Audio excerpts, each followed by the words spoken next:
Hey you guys, long time no see. Ha, the lights in my eyes. But yeah, so I haven't been really making videos since I don't have my computer. But someone was like, one a lazy daisy. It was just like I'll make a video if you guys really don't mind this quality.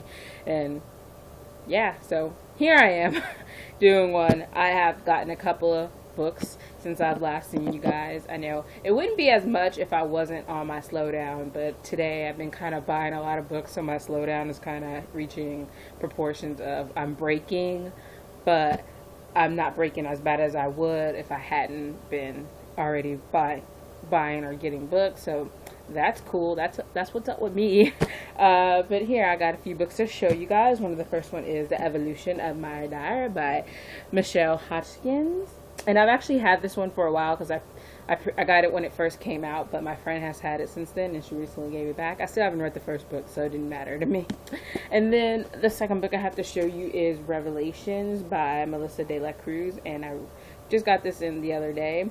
And I think this is the second or the third book in the Blue Blood series, and I already owned it, but my friend had it and it fell out of her truck, and then her mother-in-law ran it over, so then she bought me a new copy. So yeah, there's that. And then I recently also got The Bitter Kingdom by Ray Carson, and this is the third and final book in the Girl of Fire and Thorns trilogy, and I'm really excited. I already started it. I'm on page 65 and I'm kind of going slow, but it's good so far, and I'm so excited because I absolutely love this series. And it doesn't come out until September 13th, I believe. But yeah, so the next book that I also received was Strands of Bronze and Gold by Jane Nicholson, and this is a retelling of the Blue Bear fairy tale. And I've seen a movie based on it. I haven't read the fairy tale itself, but I know what happens. So I'll read the back for you guys. When 17-year-old Sophie Perrin's beloved father dies, she receives an unexpected letter, an invitation on fine ivory paper in blow-black handwriting from the mysterious Monsieur Bernard de Crécy, her godfather. With no money and fewer options, Sophie accepts leaving her humble childhood home for the astonishing, lavish, wind-driven abbey in the heart of Mississippi. Sophie has longed for a comfortable life and finds herself both attracted to and shocked by the charm and easy manners of her overgenerous guardian. But as she begins to piece together the mysterious of his past, is as if, thread by thread, a silken knot is tightening around her, and as she gathers stories and catches whispers of his former wives, all with hair as red as her own, in the forgotten corners of the abbey, Sophie knows she's trapped in the passion and danger of Jax's intoxicating world. Now, I'm not sure if any of you guys read the Blue Bear fairy tale, but it is not a happy one, I would say. So I'm really looking forward to seeing how this person retells it. I'm looking forward to it. The next book I got is Ready Player One by Ernest Cline, and if you follow me on Goodreads or whatever, you know, or if you follow Geraldine or Phil or Alyssa, you know we were doing a read-along on this, and I kind of passed them up. I finished the book. It was absolutely 5 stars. It was amazing. I just couldn't take it anymore. It's awesome, really good. And for those of you who don't know what it's about, I'll read the back. In the year 2044, reality is an ugly place. The only time teenage Wade Waits really feels alive is when he's jacked into the virtual utopia known as the Oasis. Waits devoted his life to studying the puzzles hidden within this world's digital confines, puzzles that are based on the creator's obsession with the pop culture of decades past and the promise massive power and fortune to whoever can unlock them. But when Wade stumbles upon the first clue, he finds himself beset by players willing to kill to take the ultimate prize. The race is on, and if Wade's going to survive, he'll have to win and confront the real world he's always been so desperate to escape. So this was absolutely 5 out of 5 stars. I highly recommend it. Even if I didn't get all of the 80s references, I still really enjoyed it, and yeah, it's going good.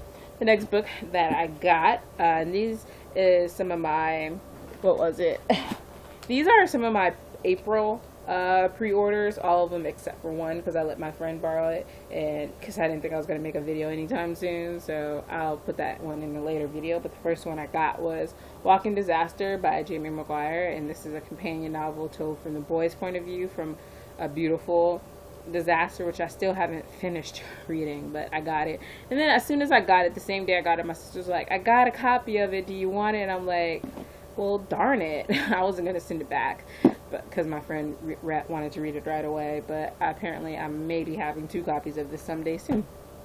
The next book that I got was The Collector by Victoria Scott, and I'll read this one back. Dante Walker is a flippin' awesome, and he knows it. His good looks, killer charm, and stellar confidence have made him one of hell's best, a soul collector. His job is simple: weed through humanity and label those round rears with a big red good or bad stamp. Old Saint Nick gets the good guys, and he gets the fun ones, bag and tag. Stealing souls is nothing personal. Dante's an equal opportunity collector and doesn't want it any other way, but I'll have to adjust because Boss Man has given him a new assignment: collect Charlie Cooper's soul with 10 days.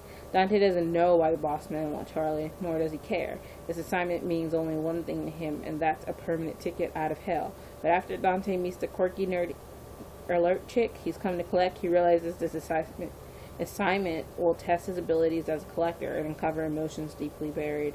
So it sounds interesting. I read like the first chapter. It seemed good, so I'm really looking forward to it.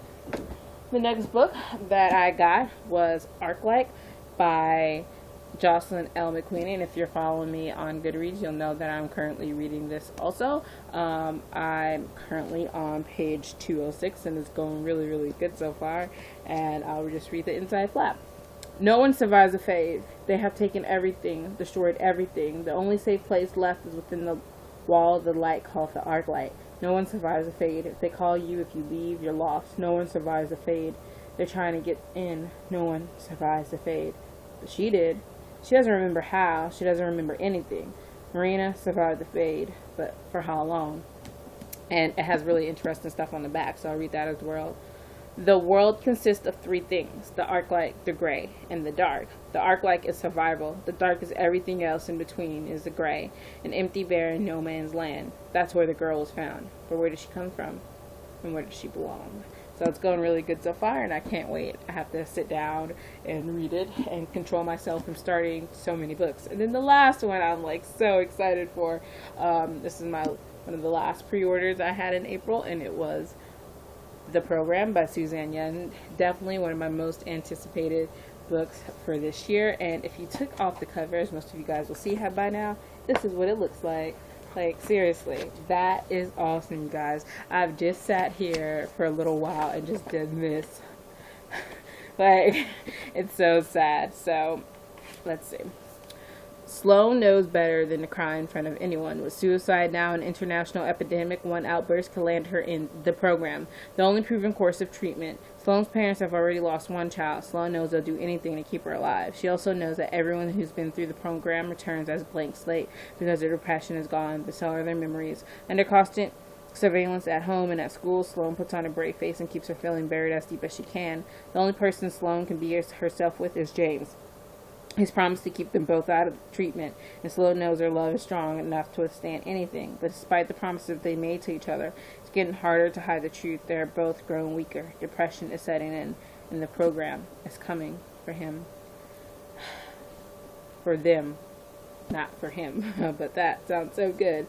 It's like, I look back at James one last time, and he gives me his signature smile, wild and cocky, but it's not real.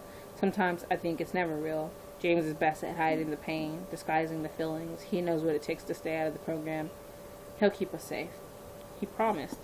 So I'm really looking excited forward to starting this. And yeah, so you guys tell me, have you guys gotten any new books lately? Any new releases that you were excited for 2013? Or anything interesting that I maybe haven't heard of before, or anything? Or what have you been guys reading lately? I would love to know. Let me know all your thoughts down in the comments below, and I will go, because I literally been seeing spots this whole time because of the flashlight that's on my phone. So when I was reading, I was like, okay, that word is not blurry. Okay. So I'm gonna go. I'm gonna see you guys later. It was nice talking to you guys. Oh God, you guys, it's been so long. Bye. Bad.